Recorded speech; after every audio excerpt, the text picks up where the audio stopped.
First of all, I highly suggest checking out part 1 first, for you to kind of understand my approach and general thought process behind the kind of changes I want to make to the jobs.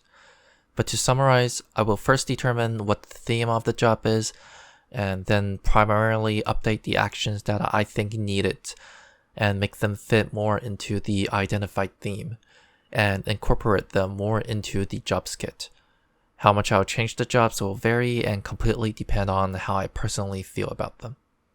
And as always, a disclaimer that this is not some kind of professional game design video. It's just me dumping my subjective thoughts and preferences out there, so don't take it too seriously. Okay, now let's talk about Dark Knight. When looking at this job, the first thing you're going to think of is Guts from Berserk. The job should feel big and heavy to play, with each hit feeling extremely impactful. But the actual gameplay does not reflect that at all. Instead, Dark Knight is actually the busiest tank with a ton of OGCDs to weave every minute. In fact, compared to all the other tanks, it has the most DPS OGCDs, if we only count all of Gunbreaker's different continuation abilities as technically one single OGCD. There are also some issues with the sense of disjointedness with the job's DPS rotation that really needs to be looked at, where despite the job looking like it has quite a few things going on with Blood Gauge, Dark Side Gauge, and Dark Arts, none of them really work together that well and are really just doing their own things.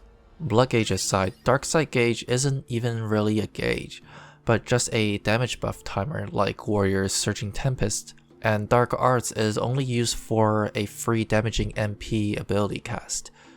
It really makes me wonder, why even treat them like their own special thing when they are just simple buff effects like Surging Tempest and Rekisgat? That's not all. In terms of tanking, Dark Knight also has a lot of what feels like leftover abilities that used to be interesting and unique, but now have just become weird and out of place. The job seems to have some kind of specialty on dealing with magic damage, like being an anti-magic tank. But this specialty really pales in comparison nowadays, when most other tanks' mitigation can deal with both magical and physical damage on all of their tanking abilities, whether through pure mitigation or shielding, or even indirectly through healing. The value of having specifically magic damage mitigation is just not there anymore, and Dark Knight's tanking capability has to be updated and brought up a bit compared to the other tanks. Overall, the job just feels really messy. It's like no one really knew what to do with the job when they started to do bigger updates with them, and ever since they started simplifying the tanks in Shadowbringer, this job in particular just has not had the best transition into the new job and combat design style. So let's go through this job part by part. First of all, the DPS rotation. The first goal will be to give the job's actions more impact and satisfaction when you use them, and the main method will be to add more GCDs and spells with the cast time into the kit. Secondly, a rework for the job gauges, making Blood Gauge, Dark Side Gauge, and Dark Arts things that actually worthy of getting their own special job gauge graphics, and not just glorified versions of Beast Gauge, Surging Tempest, and Rekisgat, and make them actually work together in a more cohesive way. So here's what the new foundation for Dark Knight will be like. The attack actions will be separated into two categories, MP actions and Blood Gauge attacks. Using MP actions will now generate a stack of Dark Arts, which now can be stacked up to 3 times, and you can spend 1 stack at a time on Blood Gauge attacks through the new ability Dark Arts, which works a bit similar to Sage's Eucrasia, but is an ability that does not trigger the GCD timer. The buffed Blood Gauge attack will restore some extra MP and create a reciprocal relationship between the two resources.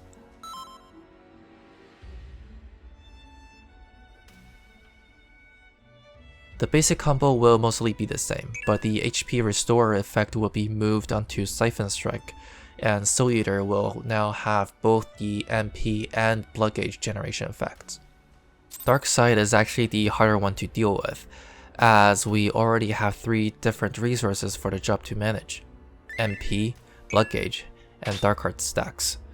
So adding Dark Side on top of all this would be a bit too much.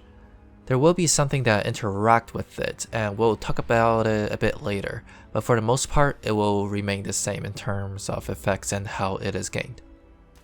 Now, even though we're talking about the DPS rotation here, a core signature ability of the job that is connected to all of this must be mentioned: the Blackest Night.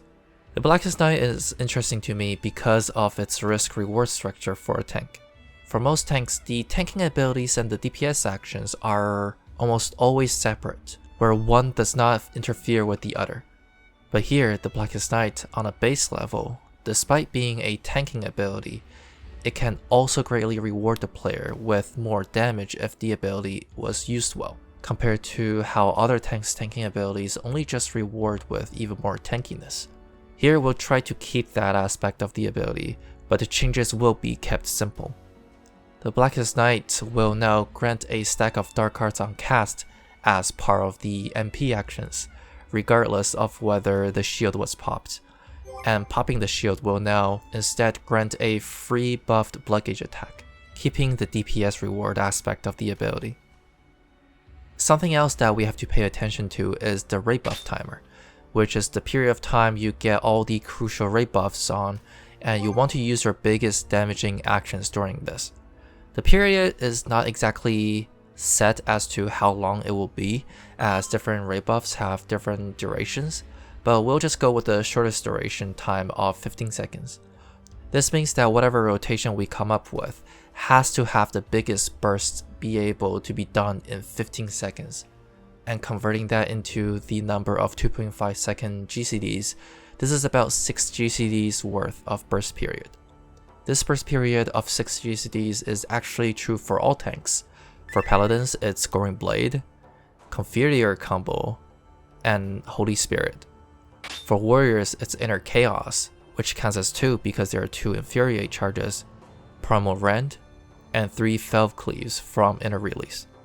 And for Gunbreaker, it is Gnashing Fang combo, Sonic Break, Double Down, and Burst Strike. Right now, Dark Knight basically just has the 3 blood spillers from Delirium and the basic combo. Most of the damage actually comes from the abilities, but since we're now reworking the job actions as well as adding new GCDs to the job, we have to first figure out what 6 GCDs we will have for the burst. The first new GCD we will have is Living Shadow. It will now become a spell with a cast time of 1.3 seconds, the same as Reaper's Communio. Living Shadow will now use up all remaining MP, at least 20%, and max out the Dark Side duration. You will able to end it early by using Simulacrum's Shadowbringer, like how Machinists end their Automaton Queen early through Queen Overdrive. Shadowbringer will now become a weapon skill with a cast time of 1.3 seconds and a standard GCD time of 2.5 seconds in the standard form. This weapon skill can be buffed by using Dark Arts, which will then increase the cast time to 2.6 seconds and GCD time to 5 seconds, allowing for double weaving. During this longer cast time, the character will gain a small shield and some mitigation to compensate for the lack of movement during the channeling process. This action will count for 2 GCDs in the burst period in its buffed form. As the milestone action for Endwalker and bearing a name as impactful as Shadowbringer, I believe this change gives the action both the impact and uniqueness it deserves. On a side note, I was honestly disappointed by this action when it was revealed that this was actually an ability with charges and not its own GCD action. It just felt like a lot of its impact and significance was lost when it became just a stronger Flood of Shadow. Even the action animations look so much alike. The 2 charges only add to the feeling of button bloat for the job and makes this ability actually feel kind of bad to use. I just really don't like how the current Shadowbringer ability works, and that's why this one is undergoing such a huge change. Anyways, the last new GCD or GCDs will be Carven Spit and Abyssal Drain, with Abyssal Drain still being an AoE version of Carven Spit and sharing the same recast timer. Carven Spit will be a weapon skill and Abyssal Drain will be a spell with a 1.3 cast time. Both Carven Spit and Abyssal Drain will restore HP on a base level and grant a free blood gauge attack that could be buffed by Dark Arts. But the actions themselves could also be buffed by Dark Arts actually, and have their damage increase, plus giving the bonus effect of restoring some MP. And with this, we now have 6 GCDs for the burst period. And here is how I kind of envision it. First of all, Blood Weapon will actually stay the same as it is now and help generate 50 blood gauge for a blood gauge attack after a full basic combo. After the setup, the ray buffs are now being used, and you start with Living Shadow into buffed Shadowbringer, then Carven Spit, and then the free Blood Spiller from Carven Spit, and lastly the normal Blood Spiller using the blood gauge buildup in the beginning, for a total of 6 GCDs.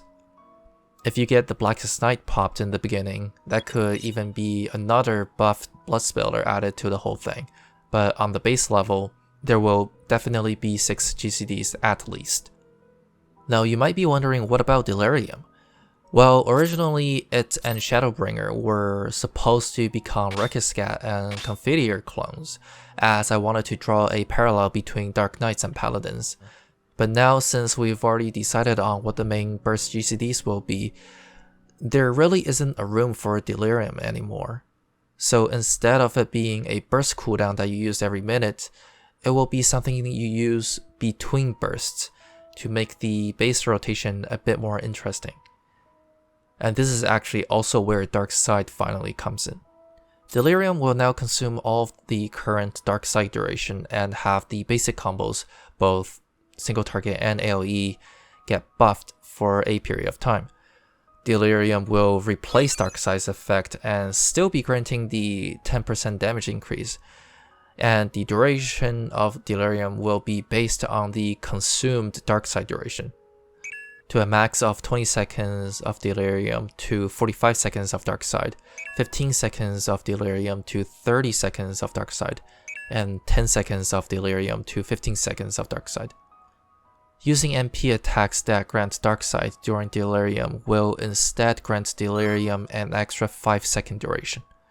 But when the Delirium duration ends, you'll have to restart Dark Side through your MP attacks. All parts of the basic combo will now generate some MP, and the combo finishers, Soul Eater and Stalwart Soul, will now generate a bit extra blood gauge as well. I think the fact that this ability will only buff the basic combo ensures that this won't be used during the burst period, as the effect is only beneficial when there is nothing else going on and you can afford to have Dark Side fall off a bit.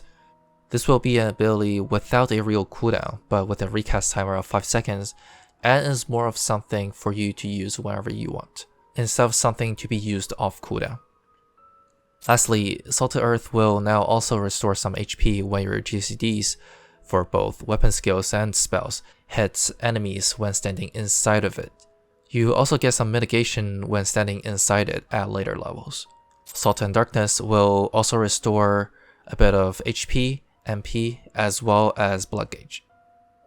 I'm not sure why this ability has a 90-second cooldown, but I'll lower it to 60 seconds just to make it fit better with how all current rotations are designed in 1 minute and 2 minute intervals. Maybe Salt and Darkness damage could be lowered since you get to use it a bit more often now. I didn't even realize that it actually had a 500 potency on it, but in general, I don't see much of a point for this awkward cooldown timer. With these changes, I'm expecting the job to play a lot less busy during the burst period, or at least the OGCDs that will need to be weaved will be a lot more focused compared to before, giving more attention to the GCDs and the new big hitting attacks and spells. Instead of pressing 5 different OGCD buttons and have your fingers go all over the place, some even needing you to press them multiple times, the OGCDs are now a lot more intuitive and smoother to press, with only one spamming ability, being the MP attacks, and 2 abilities that you only have to press twice during the burst period, being Plunge and Salted Earth / Salt and Darkness. and one ability that you would only use before blood gauge attacks, being Dark Arts, which doesn't really happen until towards the end of the burst period when everything else has been used. This is a lot more manageable than before. If the buttons are more concise and optimized, it will feel a lot less busy even if you have to press OGCDs 2 times between every single GCD. And at the same time, the Delirium change also helps to shift a bit of the focus away from the burst period, giving the cooldown period between the bursts something interesting for the job to manage as well. And with that, let's move on to the next portion of the job. We mentioned in the beginning that Dark Knight used to be this kind of anti-magic tank, but this is just not working out anymore when every other tank has mitigation against all damage types. This forced uniqueness to only focus on magic damage now instead feels more like a hindrance to the job's versatility, namely with the abilities Dark Mind and Dark Missionary, but we'll get to them later. It also seems that even the devs have realized this lack of versatility in Dark Knight's defensive kit, and that's why Ablation was added to the job, just so that they have some kind of pure mitigation. But this ability really feels rushed and doesn't have anything to do with the job's theme nor any of its mechanics. If the anti-magic tank thing doesn't work anymore, what is a Dark Knight tank supposed to be? In the job's lore, Dark Knights are like a group of vigilantes that carry out justice on their own terms, and are both the judge and executioner when the situation arises. To me, this reminds me a bit of the paladins, who act more like the shield of the people rather than the sword, and though also followers of justice, pursue it in a completely different way. Where paladins are more focused on maintaining order and providing protection, the Dark Knights are more proactive when it comes to pursuing justice. How Dark Knights should gain their defensives is through their offensives. And this is actually somewhat already shown through the job's invulnerability ability, Living Dead, where it is through constantly fighting and healing yourself that you will eventually get to cheat death. So we can use this as a kind of basis for what the job's other defensive abilities could be like, where the beneficial effect is not going to come immediately, and instead you would have to fight for it.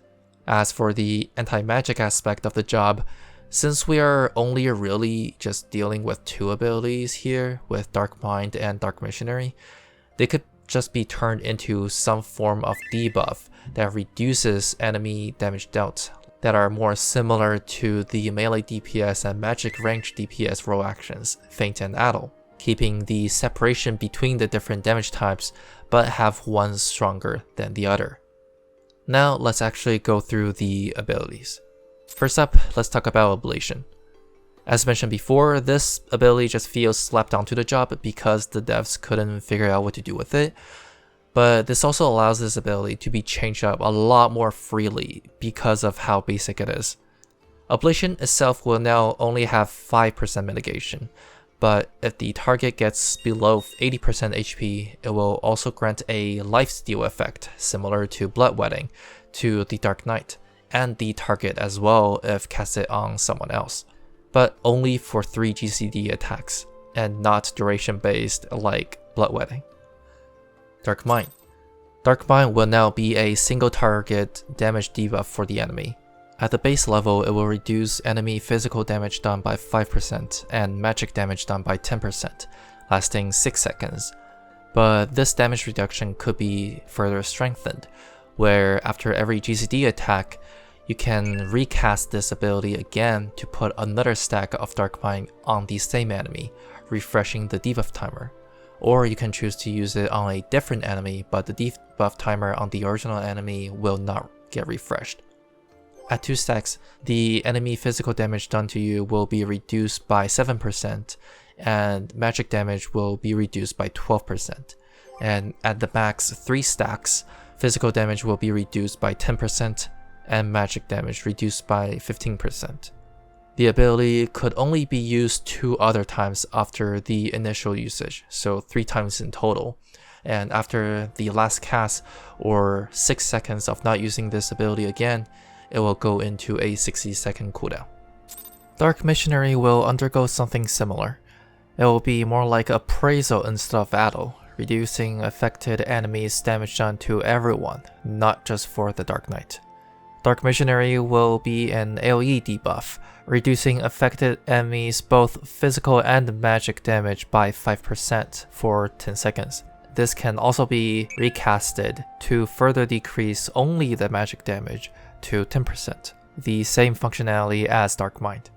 This ability also acts as an AoE buff for all the party members, where initially there isn't any apparent effects, but after hitting enemies with Dark Missionary debuff with 2 GCDs, they will get a bit of healing, and this healing will only be activated once. Finally, Shadow Wall. Now, for this one, I want to do something a bit new, and take some inspiration from the Blackest Night. In its core, Shadow Wall is a strong defensive ability, but it can also double as an offensive one and indirectly attribute to the job's DPS if used well, but not as much as the Blackest Night because I don't want this ability to be used solely for its DPS purpose, so there will be measures taken to make the bonus merely an indirect bonus to DPS and not be as strong as giving a free buffed Blood Spiller. After activating Shadow Wall, both natural MP regen and MP gained through effects will be halved for the entire 15 seconds duration. But Dark Side's timer will also be paused during this, and the damage increase effect of Dark Side will still be in effect. For the base effect, you will get a shield with a strength based on how much time there is left for Dark Side when you use this ability, maxed out at 45 seconds with 50% HP shield, 30 seconds for 35%, and at minimum 20% HP shield when Dark Side is at 15 seconds. And in case if you're wondering, if you use Shadow Wall first and then use Delirium, the Dark Side duration will still be converted into Delirium duration, but the Delirium duration will also be paused while Shadow Wall is active, and the MP regen effect will still be halved during that pause duration.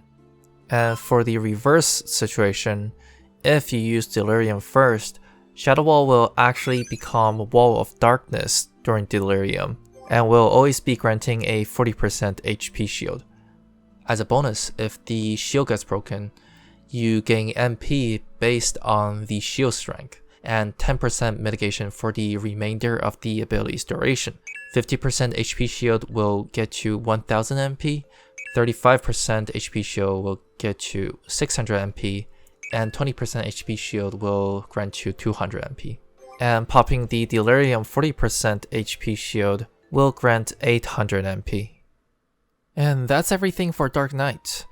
The job now should have slowed down rather significantly, and the tanking side of things should be a bit more interesting and less lackluster as well. The hardest part was definitely dealing with the tanking abilities, as nothing about this job in both the lore and aesthetics really speaks to me that this is a tanking job, other than the fact that it does look heavy and big. But then there's also Gunbreaker looking like that, so who knows.